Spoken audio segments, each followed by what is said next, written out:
Chapter 4, Netflix. Netflix is a media services provider. Netflix initially provided movies by mail and evolved into a streaming business. Before Netflix, we went to the movie rental store like Blockbuster. The selection was limited and late fees were high. Considering the reading, what was the original motivation for Reed Hastings? We study Netflix to see how a company creates and defends a competitive advantage using IT. The Netflix IPO caused Walmart and Blockbuster to take notice. Netflix was underestimated by their competitors. They saw Netflix as internet only with no physical storefront and a small customer base. They measured Netflix by traditional standards. The user experience at Netflix started with finding your movie, adding it to your list, receiving the movie in the mail, watching it, and then returning it by mail. Then they added live streaming, eliminating the wait. For a flat monthly fee, Netflix customers received unlimited rentals, no shipping costs, and no late fees. The customer never needs to leave the house. The customer provides movie ratings and sets their preferences. Netflix then provides recommendations. Let's start by considering the value proposition at Netflix. How did Netflix provide exceptional value? What did Netflix offer its customers? Netflix took advantage of the long tail. They focused on the low volume, wide variety of the right end of the tail. They served a need that traditional high-volume businesses did not. Think Blockbuster. There is plenty of opportunity to make money in that zone. Can you think of other companies with a similar model? Netflix introduced Cinematch. Cinematch is a proprietary decision support system that uses the customer previous selections to suggest future movies. Doing so increases use and customer loyalty. The results are increased profits. Netflix launched a competition to improve the capabilities of Cinemax. The reward was $1 million. Competitors submitted their code starting in 2006 with multiple levels until the grand prize was awarded in 2009. Netflix received plenty of notice and improved their operations and profits at the same time. Netflix optimized their logistics through a number of steps, including co-location near postal facilities, automated tracing, and integration with the Cinemax system. Netflix leveraged their size. Their large network of distribution centers and large customer base resulted in lower incremental costs. They could focus on attracting new customers. Small rivals were unable to compete.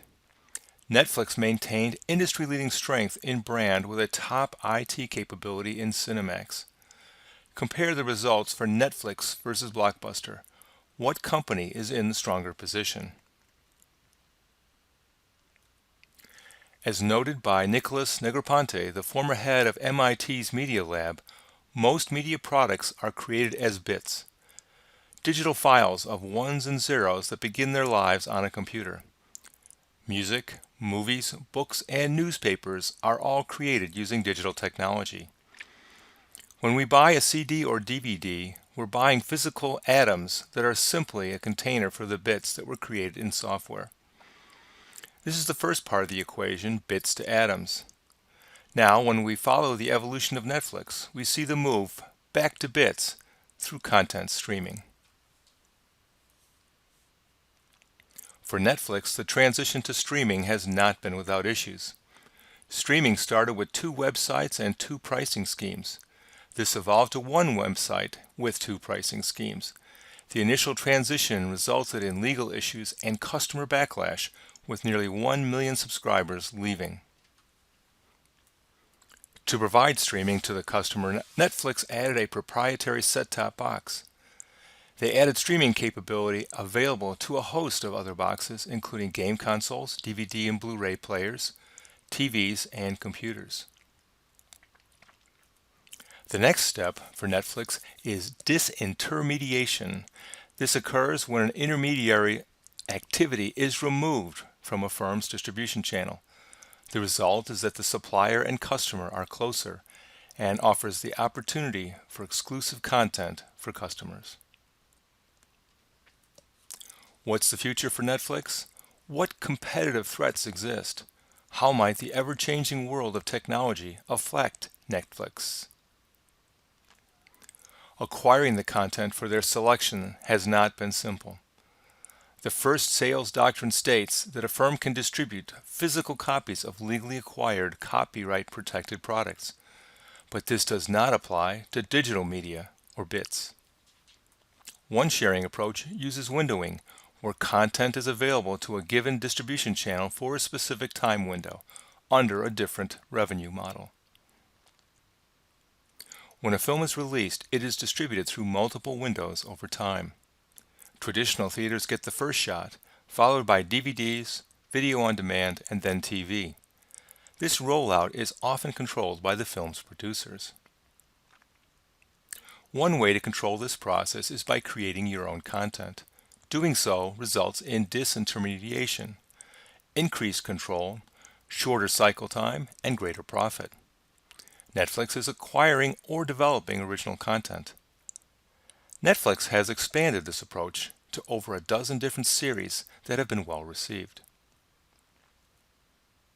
Netflix also leverages their user data to improve their customer interaction and guide the acquisition of future content. They also use this data to plan future strategies, including the creation of audience promotions tailored to specific groups of users. Netflix is now available almost everywhere. A software platform has been developed and made available to device manufacturers. This made it easier to build apps. This step enables Netflix to be included in a wide variety of consumer electronics products. As Netflix continues to stream media, they must keep in mind that their systems must always be available, regardless of demand. One risk to Netflix is that many internet service providers are limiting data traffic to prevent exceeding their bandwidth. This could affect Netflix's customers and business model in the future. Next, we will review Rent the Runway, which combines many of the features of Zara and Netflix.